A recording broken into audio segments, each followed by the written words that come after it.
মুক্তিযোদ্ধার স্বীকৃতি থাকছে না শেখ মুজিব সহ 4 শতাধিক নেতার।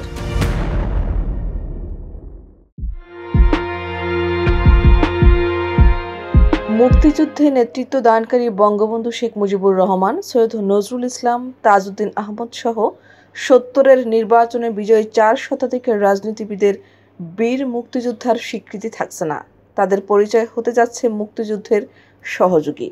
জাতীয় ও প্রাদেশিক পরিষদের নির্বাচনে বিজয়ী এই নেতারা 1972 সালে গণপরিষদের সদস্য মনোনীত হন। বিদ্যমান জাতীয় মুক্তিযোদ্ধা কাউন্সিল আইন সংশোধনের চূড়ান্ত খসড়ায় এ প্রস্তাব করা হয়েছে।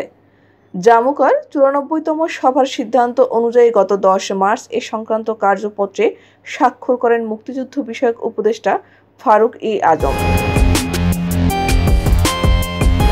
আইন সংশোধনের খসড়া অনুযায়ী শুধু মুক্তিযুদ্ধকালীন রাজনীতিবিদই নন, আরও 4 শ্রেণীর স্বীকৃতিপ্রাপ্ত বীর মুক্তিযোদ্ধার পরিচয় হবে মুক্তিযুদ্ধের সহযোগী।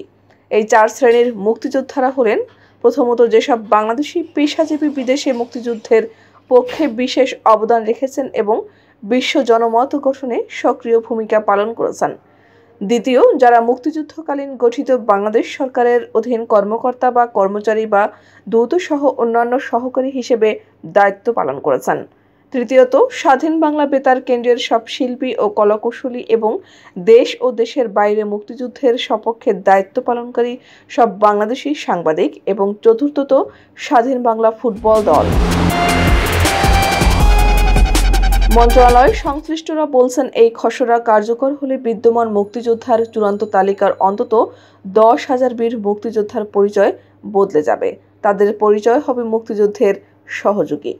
খসড়া প্রসঙ্গে জানতে চাইলে মুক্তিযুদ্ধ বিষয়ক উপদেষ্টা ফারুক-ই আজম বীর প্রতীকে জানান, রাজনীতিবিদরা মুক্তিযোদ্ধা হিসেবে থাকবেন না। বীর মুক্তিযোদ্ধা কেবল তারাই থাকবেন যারা রণাঙ্গনে অস্ত্র হাতে যুদ্ধ করেছেন। অন্য সবার পরিচয় হবে মুক্তিযুদ্ধের সহযোগী। এখানে কারো মর্যাদা ক্ষুণ্ণ করা হচ্ছে না, সবার সুযোগ সুবিধা একই থাকবে। উপদেষ্টা আরও বলেন, বিষয়টি অনেকেই বুঝতে ভুল করেছেন।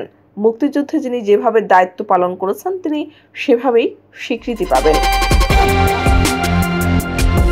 মুক্তিযুদ্ধের সহযোগীর সংজ্ঞায় প্রথম দিকে বীরাঙ্গনা ও সীমান্তবর্তী ভারতের মুক্তিযোদ্ধা ক্যাম্পের চিকিৎসক ও নার্সদের নাম থাকলেও চূড়ান্ত খসড়ায় সেটি না থাকার বিষয়ে জানতে চাইলে উপদেষ্টা বলেন, তাদের বীর মুক্তিযোদ্ধার স্বীকৃতি বহাল থাকবে।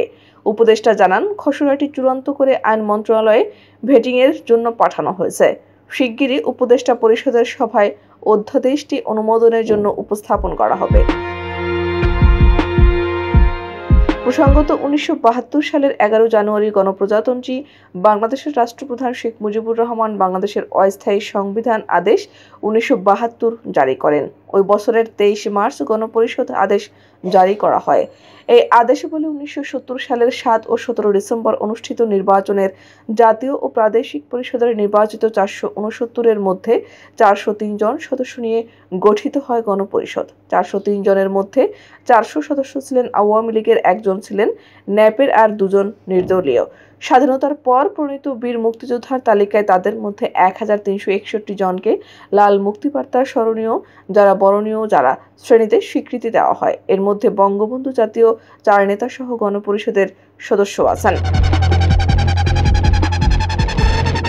মন্ত্রণালয় সূত্রে জানা গেছে, বীর মুক্তিযোদ্ধার তালিকায় বর্তমানে 36টি শ্রেণী রয়েছে। প্রস্তাবিত খসড়া কার্যকর হলে গণপরিষদ সদস্যদের নিয়ে প্রণীত লাল মুক্তিবার্তা স্মরণীয় যারা বরণীয় যারা, বিসিএস সাধারণগত খেতাবপ্রাপ্ত কর্মকর্তা, বিশ্ব জনমত গঠনকারী প্রবাসী সংগঠন মুজিবনগর, স্বাধীন বাংলা বেতার শিল্পী, স্বাধীন বাংলা ফুটবল দলের গেজেটভুক্ত মুক্তিযোদ্ধাদের পরিচয় বদলে যাবে। এর বাইরে বেসামরিক গেজেটে থাকা প্রায় 2 লাখ মুক্তিযোদ্ধার মধ্যে থেকেও কয়েক হাজার মুক্তিযোদ্ধার পরিচয় নিয়ে সংকট দেখা দেবে।